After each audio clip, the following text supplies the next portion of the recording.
actress, host, prime superstar, chef, and mega mommy. Let's give it up for the one and only Judy Ann Santos Agoncillo!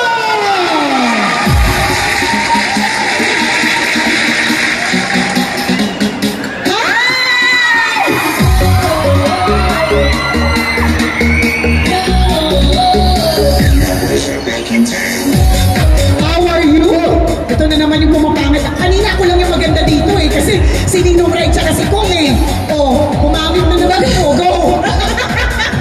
Batiin na natin naman. Tawid na tawid naman yung Siyempre naman. Freshness. Pero magandang hapon po, Kamega! Happy National Sardines Day sa inyo lahat. And I'm so happy na nandito na naman ako sa Market to be able to celebrate this very special celebration. Of course, hindi ako pwedeng mawala pagka Happy National Sardines Day. At lahat naman talaga excited na makasama ka kanina pa. Meron ka bang particular variant na favorite? Oh, Miss yung original, syempre. Lagi, di ba? Wala talaga. Kanina, si Ninong Rai, nilevel up niya yung Alam mo, naririnig ko, ha? Di ba? Malapit-lapit na ako. Pero masarap tikman yun, ha? Correct. Ikaw, meron ka bang nagawang dish na alam mong nilevel up mo? Not the usual. I know your favorite mo yung original. Yes. Ano yung recipe na nagawa mo na alam mo, ay, nilevel up ko tong mega sardines na to? Kasi nasasari naman tayo, di ba? Tayo mga Pilipino, alam natin pag sardinas, lutong bahay, yes. Yung may itlog. Correct. May nagsabi niyan, omelette. Favorite nila yun. Oo. Merong yung iba naglalagay ng miswa. Ako binabalot ko siya sa dahon ng gabi. Ooh! Yung fresh na dahon ng gabi.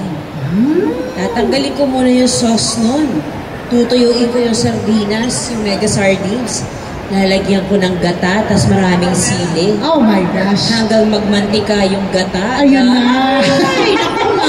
So, kanin, please. Correct, di ba? Na supposedly parang hindi mo ikakanin kasi nakabalot na nga sa... Pero hindi eh. Pag Pilipino, hindi mo may enjoy itong mega sardines nang hindi ka nagkakanin talaga.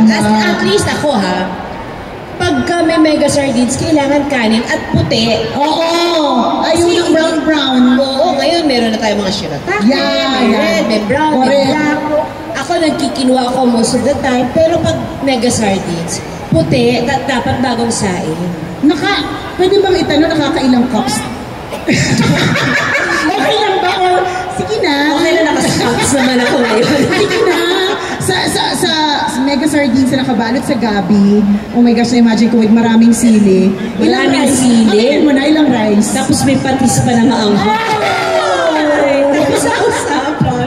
O diba? Alam mo mga 1 cup and a half. Eh si Ryan? Si Rai kasi mahusay yun kumain eh. Yung 1:1. Oh, okay. Yung nasasakto niya. Pero kapag naghahain ako yun, pag ginagawa ko yun sa mega sardines, hindi niya masakto. Kasi? Hirap siya kasi kukuha siya ng ulam, kukuha siya ng kanin, tapos kukuha siya ng ulam. Naparami ang ulam kasi masarap. Oo nga. Eh kung hindi nalang yung kanin, kukuha na naman siya ng kanin. Hindi kami natatapos kumain.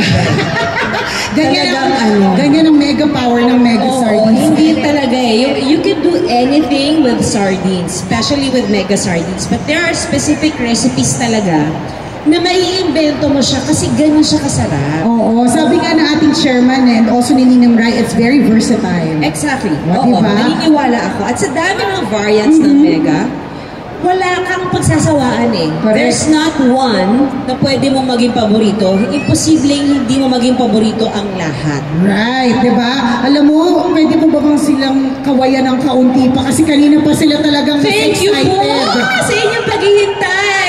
Mas marami tayo. Yun ano? Mas marami. And happy. And tawagin na din natin sila for a photo op para kompleto sa schedule.